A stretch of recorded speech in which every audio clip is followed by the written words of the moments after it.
The illustrator known professionally as Raylambert was born Raymond Gabriel Lambert in 1889 in Elbeuf in the northwest of France, and I must confess that I struggled more than usual to find biographical information or dates of publication.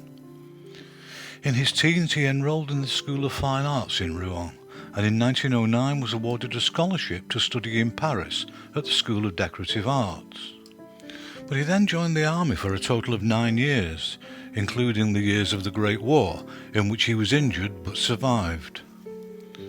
In 1920 he married and he began teaching art, and it seems as it wasn't until the later 1920s, when he would have been almost 40, that he began taking a career in illustration seriously. And the evidence of this is a series of humorous advertising posters he created at the time.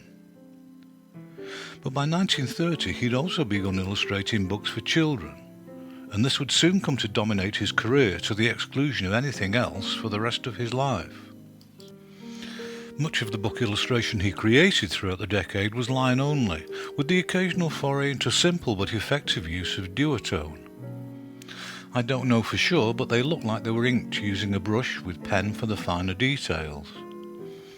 And as colour increasingly found its way into his published work, he combined the line with telling use of pencil, Conte crayon, and both gouache and watercolour washes. There were numerous instances of Raylambert illustrating children's fiction, but he soon became a very popular choice for the illustration of school textbooks for a number of leading French educational publishers. Among many others, his series of vignetted images based around the child character Petit Gilbert were a particularly enduring success. Due to the educational purpose behind these illustrations, some were necessarily quite prosaic, and dealt, however, attractively with everyday life in France. But he also had the opportunity to create more overtly imaginative and even comedic images.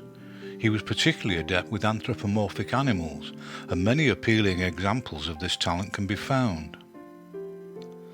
Apparently Raylambert continued to work right up to his death in 1967 at the age of 78. And why his memory is now so poorly served, I have no idea. Like Raylambert, Robert Högfeldt is yet another illustrator for whom there's virtually no meaningful information. I'm not even sure what quite a bit of the work I'm going to show was created for, and I have a strong suspicion that some was reproduced for hanging on domestic walls, so technically should be considered art rather than illustration. He was born in Eindhoven in the Netherlands in 1894, but he lived and worked almost all his life in Sweden. He studied art in Stockholm and Paris between 1913 and 1917, and from the outset of his professional career he worked with success as both a painter and illustrator. It's recorded that his illustrations began appearing in books from 1923 onward, but as there is no dated visual evidence, you'll have to take my word for it. From the outset, the vast majority of his output was humorous, occasionally comically erotic, and most frequently, but not exclusively, it featured troll, elf and gnome-like characters.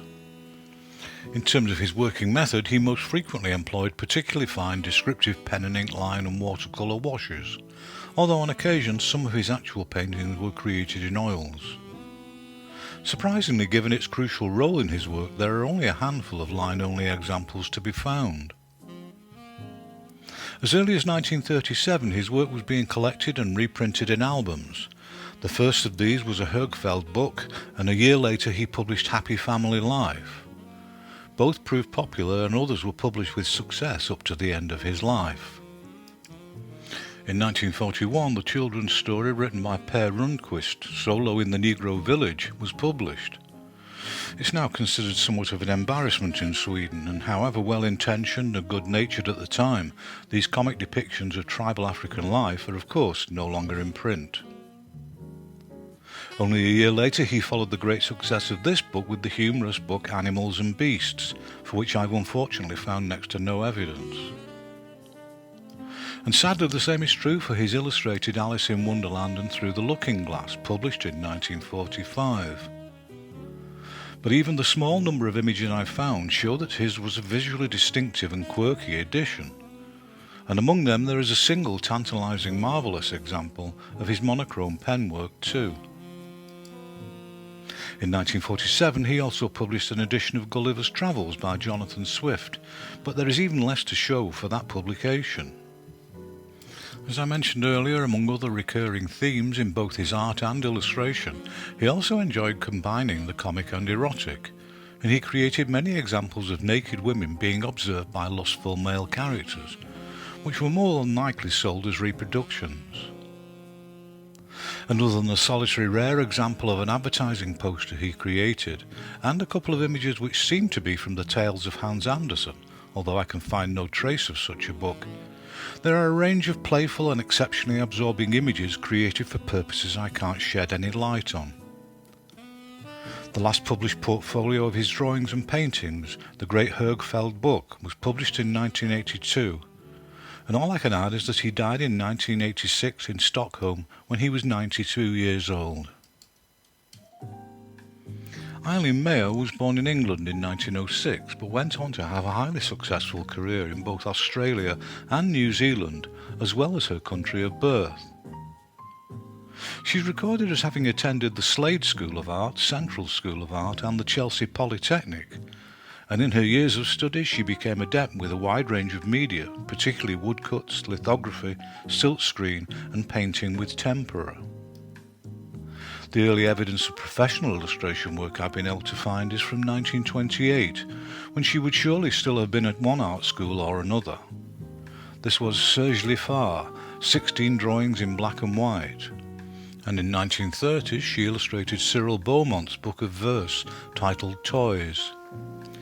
In 1934 she was one of two illustrators who worked on the children's circus book, but the general absence of illustrated evidence in the 1930s strongly suggests Mayo was considerably more active as a painter and printmaker. In 1936 she married and held a part-time teaching post at a couple of art schools in London. But it was in the early 1940s that she created her most successful book illustrations, all of which had a wildlife and natural history theme.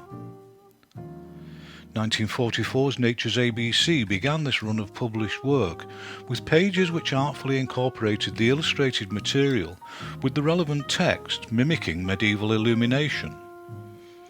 One Day on Beetle Rock, written by Sally Carrigar, was published in 1946 and was a relatively rare but successful monochrome excursion into animal fiction for Mayo.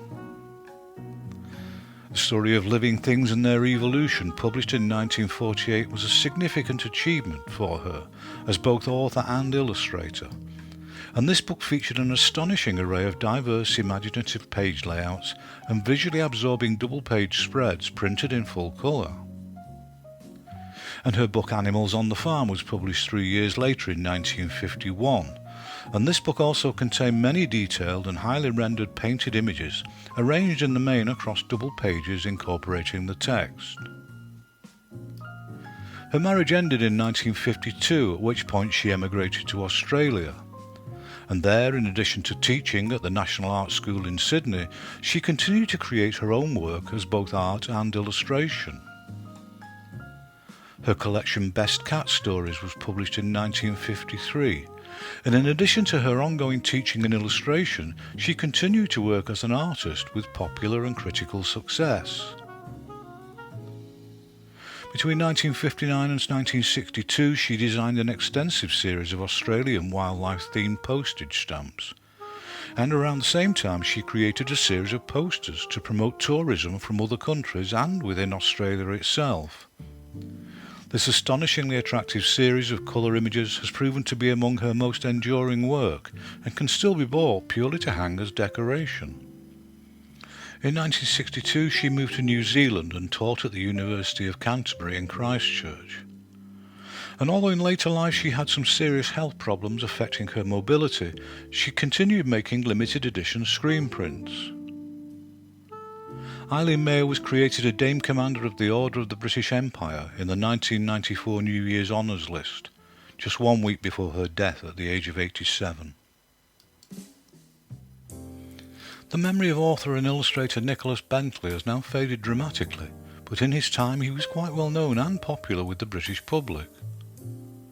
He was born into an affluent and cultured family in London in 1907, and at the age of 17 he enrolled at the prestigious Heatherley School of Fine Art, although it didn't suit him and he left after a few months.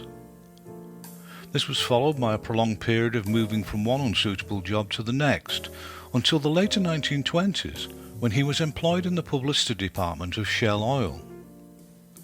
This wasn't the happiest of fits either, but not long after, Bentley was commissioned to illustrate the humorous book New Cautionary Tales, written by Hilaire Belloc. And on the strength of the book's early positive reception, Bentley rather rashly quit his job to pursue a freelance career. But it quickly turned out to be a successful decision, and during the 1930s Bentley was very much in demand to illustrate humorous books written by a wide range of authors.